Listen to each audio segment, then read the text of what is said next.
So just an overview of what I'm going to talk about today. So firstly, we're gonna have a think about what draws us to nature in the first place, why we're so attracted to nature. Then I'm going to look at the impact of nature on neurobiology, psychological and physical health. Then I'll kind of give you a sense of what I mean by nature-based interventions, because there's lots of different terminology out there. Then I'll give you some strategies to try at home and to try at work, both for yourself and also for your team. And then, as Kirsty said, I'll hand back to her to field any questions. So throughout the talk, feel free to write any questions in the chat function at any point, because they might just pop up as I'm talking. And then at the end, Kirsty will ask me those questions and we can go through them. Okay, so I shall begin. So thinking about what attracts us to nature in the first place is a really important starting point for thinking about nature-based interventions. So the biophilia hypothesis was something that was devised by someone called Edward Wilson in the 80s, and I think it's quite a useful kind of frame of thinking about nature. So he basically said that humans are innately drawn to connections with nature because essentially it's good for our health, whether we know that consciously or subconsciously, and we need it to survive, and actually often vice versa. So if we think about why we find baby animals so cute or why we're so attracted to looking after plants, it's because of that kind of need for nature to survive. And this is kind of thought to come from human evolution. So if we think back to thousands and thousands of years ago when we were hunter-gatherers, we spent all of our time outdoors. And we evolved to kind of have these survival mechanisms. So our biological processes kind of evolved to help us survive. And our autonomic nervous system would react to our environment. So kind of those biological processes that are connected to fight and flight that you might have heard of, and also the opposite state of that, so the rest and digest state. So if we were in a situation where we had water, vegetation, food and shelter, that would be kind of a state of no danger. So we would go into kind of that rest and digest phase where our heart rate would go down, our respiration rate would go down. We would just be much more relaxed, and we'd be able to digest the food that we'd eaten, so we could convert that into energy. Our cortisol levels would go down and we'd just be nicely chill. If we didn't have water or vegetation, food and shelter around us, that would be a state of danger. So kind of the opposite would happen, where our heart rate would go up, and muscles would become very tense because we'd have lots of blood flowing to them. Digestion would be inhibited. So I'm sure we're all familiar with that feeling of butterflies in our stomach when we're stressed or anxious. That's because that's what's happening. Our digestion is inhibited, so we have all of our energy and our blood flow going to our muscles to prepare us to fight or to flee. So these biological processes were really useful back then. We still have them in place, and perhaps they're not so useful now because we tend to react like this to perceived threat, which could be anything. It could be a job interview, public speaking, just a general sense of anxiety. So these kind of responses are still hanging around. And Wilson kind of said, because of this is why we seek nature, because it helps us relax. It helps activate that rest state. And I think there's no kind of greater evidence of this than looking at lockdown. So the lockdown that's just passed in the UK, thinking about, because it was winter, because a lot of us who live in cities couldn't really spend as much time in nature as we usually do. We couldn't go on holiday, we couldn't leave the city. I'm sure a lot of us had the experience where as soon as the sun came out, we would go to the park. And it turned out every single person within a 2-mile radius had exactly the same idea. And every single park in London was essentially Glastonbury Festival because it was just so ram-packed. And this is because we are just subconsciously drawn to that nature environment. I know that one of the leading plant sales websites also reported a 500% increase in sales during the last lockdown. Again, kind of bringing nature to us, that desire to have nature around us if we can't get to it. And also just thinking about, living things being part of nature. There was a huge boom in animal adoption, puppy sales around Christmas, more so than previous years. So again, because we just couldn't have that natural interaction that we usually do, we were kind of bringing nature and living things to us. So really kind of highlights our natural draw to nature. Now, I'm going to look in a bit more detail about what happens to our body, our psychological, physical, and neurobiological processes with nature. And before I do, I just want to mention something called the biopsychosocial model, because this is the model that we use in mental health nursing when we work with patients. So historically in psychiatry, we used to kind of look at mental health problems as very much a medical problem. So it would be very medical model based back in, say, the 50s. Someone would have a mental illness, they would have a medical intervention, usually medication. Nowadays, luckily and happily, things have really evolved and moved on where we see a patient as a whole person. And we know that, yes, there are biological processes occurring, but everything is interlinked. So our psychology, our biology, and actually our sociological factors are really interlinked. So we know that our mental health can impact our physical health and vice versa. We know that our social support and lots of different factors in our social life can impact our mental health and our physical health as well. And we know that literally our environment can change our brain. So there's it's kind of a really important model to go by. And it's just useful to keep that in mind when I'm talking about when I'm going through the next slides, because it's important to remember how interconnected everything is. So firstly, just looking at psychology and nature as kind of a top line, there is a ream of evidence around anxiety and depression and nature. So there are lots and lots of really big cohort studies that show that people who live nearer green spaces, and that doesn't necessarily mean living in the countryside, it could be in a city near a park, but people who live nearer green spaces tend to have reduced levels of anxiety and depression and lower levels of stress. So this has been shown at a population level, kind of long term in terms of diagnoses, but also in short term randomized controlled trials. So where people have been encouraged to seek nature, actually symptoms in keeping with anxiety and depression and stress are lowered compared to people who don't interact with nature as much. And we also know overall that urban dwellers, so people who live in cities, are at an overall greater risk of all mental health problems. So thinking a bit more in depth then about neurobiology and nature, there's some really interesting recent studies around this.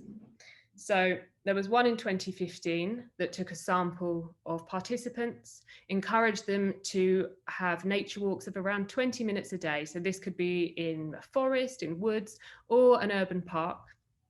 And they found with these participants that just a 20-minute walk reduced activity in the prefrontal cortex. So this is an area of the brain that is kind of responsible for rumination and negative thinking patterns. So that part of our brain that kind of overthinks, is just constantly mulling things over. Now, obviously, it's a very important part of our brain, but we don't want it just constantly active, because if we do, that's going to make us feel very stressed, make us anxious, and it's not particularly useful. And I'm sure you're all familiar with the popularity of mindfulness and meditation. So this is thought to do similar. So kind of reduce that activity in the prefrontal cortex and just kind of get us to be in touch with our surroundings and more present in the moment rather than living in our head. So yeah, nature walks kind of tend to reduce that activity, which is really helpful. There was also a really interesting study around 10 years ago that showed just showing pictures of nature scenes had a real impact on neurobiology. So they had participants who would have something called an fMRI. So it's basically an MRI, like a brain scan, where people would have biomarkers injected into their arteries. Sounds a bit grim, but it's completely safe. But what happens with these biomarkers is they attach themselves to neuronal connections in the brain, so that when someone's having a brain scan, those areas that are active light up and are visible to the researchers. So participants were put in an MRI scanner with this injection, and they were shown scenes of nature. And what happened when they were shown scenes of nature was that an area in the brain called the anterior cingulate cortex really lit up. So blood flow increased to that area, activity was increased. This is an area that's really heavily associated with emotional awareness. So empathy and altruism, all those kind of calming feelings that maybe make us kind of step outside our own head slightly and make us feel good about the world. And I will say, seeing as I think we're mostly women, there is quite a bit of evidence to say that women have more active anterior cingulate cortexes. So if you ever want to brag, that's a useful brag. They also found in the same study that when they showed participants urban scenes, blood flow was increased to an area of the brain called the amygdala. Now, this is an area associated with fear, anger, and anxiety. So it kind of shows you that that kind of urban environment is associated with those feelings. And the amygdala is actually, interestingly, a part of the brain that's very active in people with antisocial personality disorder, psychopathy, etc. Not saying that if you live in a city, you are a psychopath, but it's just an interesting kind of indication that all of those unhelpful feelings that make us very angry, that make us anxious, are quite closely associated with these kind of scenes. So important to kind of try and balance out our city living with connection to nature. And then thinking about physical health and nature. So some really interesting studies around this as well. So there's a recent one in Japan where they encouraged participants to do something called forest bathing. So this is a Japanese practice called forest bathing. I can't remember the Japanese name, and I won't try and remember because I'll just make up a random word.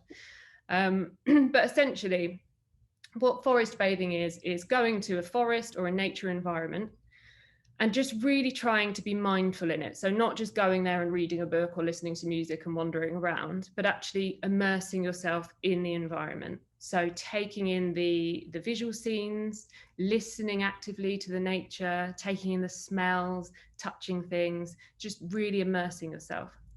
So they had a number of participants in this study, and they measured blood pressure before and after. And they found that people who had participated had lower blood pressure after, firstly directly after, but also after a period of time, they had consistently lower blood pressure.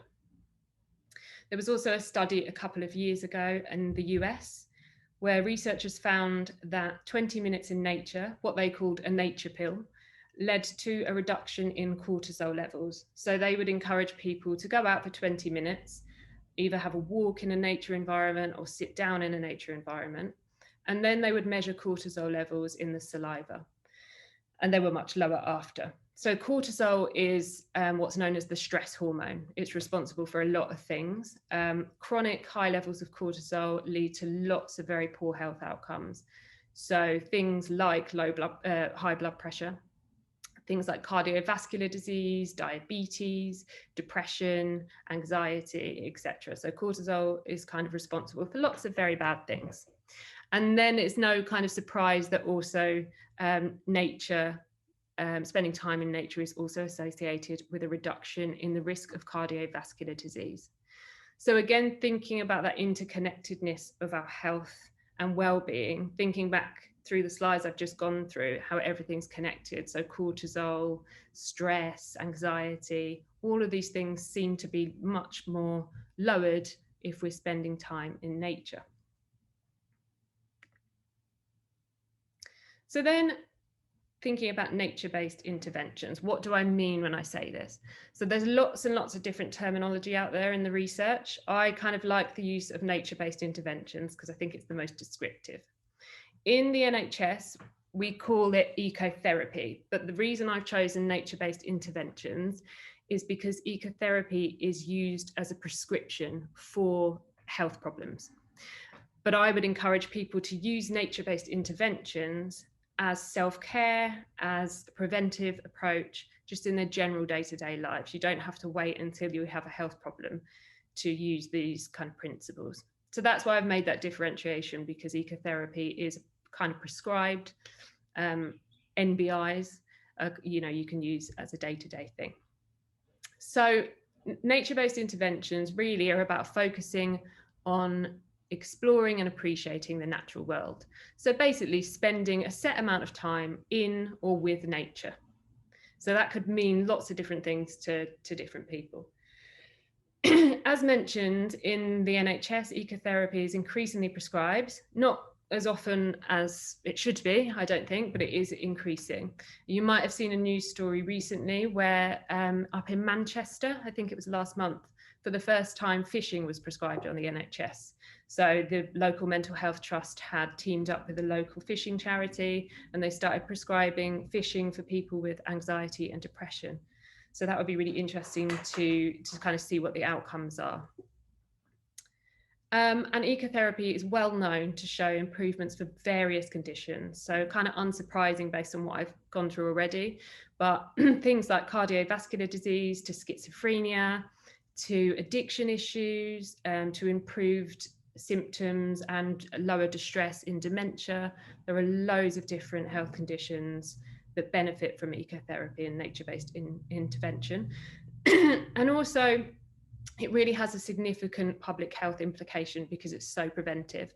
So if you think about kind of town planning and the way that nature-based interventions have been incorporated, it's just kind of a good indication of how people are very much more aware of it now. So you might have seen those outdoor gyms in parks, for example. That's part of kind of public health research around nature.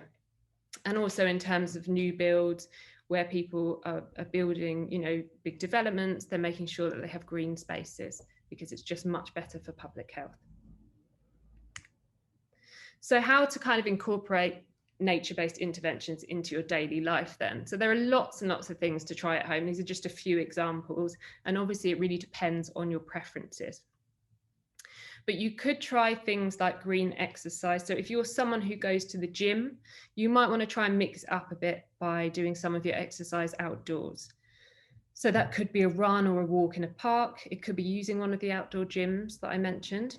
And there is, really good evidence to show that outdoor exercise is associated with greater decreases in tension and higher mood levels compared to indoor exercises. So this came from a really interesting study.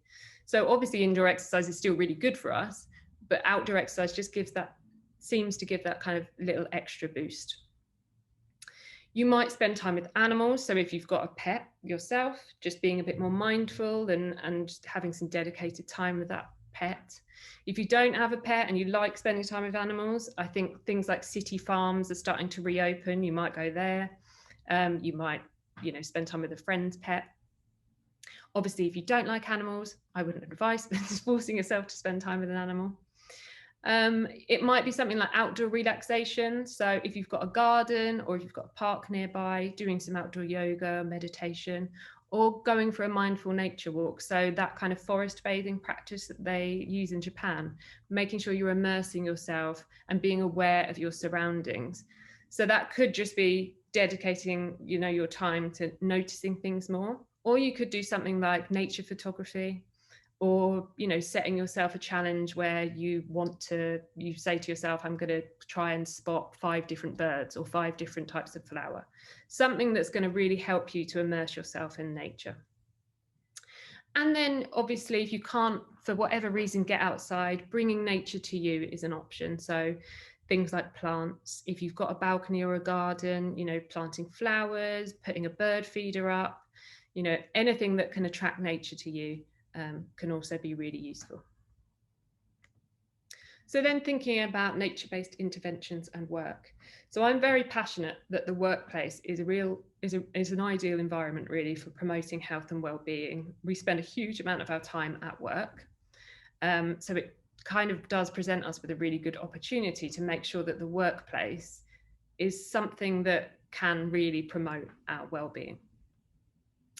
So there's a lot of evidence around using nature-based interventions at work. So they're kind of known to trigger mental disengagement from work and therefore attentional recovery. So, we all need breaks from work. We all know the feeling of being sat in front of a screen for too long, just feeling incredibly overwhelmed. And there gets a point where you just can't take any information in anymore and you can't process, at your best anymore. So you need that mental disengagement. You need time away to be able to recover, to be able to come back. And of course, this enhances employee well-being and productivity. So I like to focus on employee well-being, but obviously a happy side effect of that is that you are going to have increased productivity. So things that you can try in the workplace, both for you and your team. this list is, there's so many different things you could try. And just because something doesn't necessarily have a study behind it doesn't mean it's not going to work. It's kind of about using common sense as well. But I've listed some things here that are drawn from studies because I just wanted to show you the evidence base around it.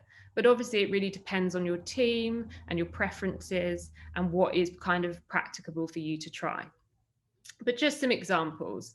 So there was a study a few years ago that showed that using outdoor 10-minute booster breaks was shown to lower stress more so than indoor booster breaks. So actually, if you're sat at your desk and you're taking 10 minutes away indoors, you're less likely to kind of disengage and then come back refreshed than if you were to go outside. So in this study, it was literally just going outside somewhere with nature nearby where you could sit on a bench or just have a quick walk, and it might just be a particularly leafy street. And that really helped kind of lower stress levels. There's also a lot of studies around plants in offices, and that's a really simple solution. So one study by the University of Technology in Sydney showed that employees with at least one plant in their eye line showed a 30 to 60% reduction in stress levels. So really quite significant and really useful. I would say, obviously, try not to kind of replace encouraging people to go outside or going outside yourself with just having a plant, but it's just a useful add-on to have. Also, pictures of nature scenes, so having photos or imagery of nature around has been shown to improve short-term memory by 20%. So obviously, if we're thinking about cortisol levels and stress, we're unable to kind of, our cognitive functions tend to go down when we're stressed, when we've got high cortisol levels. So our short-term memory is impacted. So having pictures of nature scenes can really help us to relax and improve those cognitive functions. And if we think back to that fMRI study I spoke about, where we had certain areas of the brain that were more active with nature scenes as well, that's really kind of backed up here. And then walking meetings as well. So outdoor meetings have been associated with reduced stress levels. And they also provide exercise for you and your colleagues. So it's just a really useful kind of health promotion tool to kind of multitask. You're having a meeting, but you're also addressing all of these health promotion things. And then also some people try outdoor exercise schemes where they might have a team of people who are saying, who might either compete or work together to do outdoor exercise if you're all going back into the office, or if you're working from home and you just have a group chat. So thinking about working from home, just to kind of add on, obviously it's difficult to encourage people as much if you're kind of remote working, but just some ways around this, I guess. So firstly, it's important to communicate the benefits of nature-based interventions to colleagues and employees. So rather than just telling people, oh, get out and go for a walk, actually making clear the benefits really will encourage people to do so, because knowledge is power and we all like to feel a sense of control and really understand why we're being encouraged to do things. So I do have a PDF that kind of summarizes all the evidence I've spoken about today. If you do want that, you can email me after this and I'll send it over to you, so you can then circulate it to your colleagues and employees.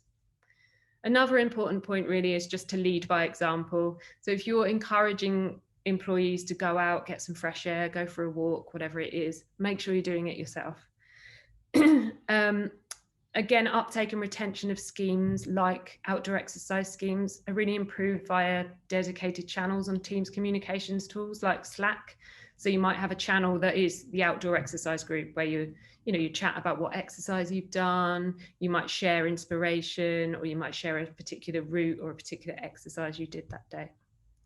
And then I would kind of end this by just saying regularly reminding people of nature-based interventions.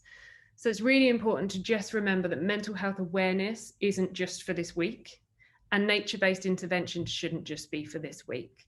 So really regularly reminding people and yourself of the benefits of these on overall health. And that can be in management one-to-ones, at stand-ups, team emails, and just trying to be strict with yourself and reminding yourself to have that time in nature and really, really kind of use the benefits of the natural world for our own health. So that's me finished with my rambling. This is my email address. So if you did want that PDF, or you just want to get in touch with any thoughts or any questions about anything mental health at work, please do feel free to email me.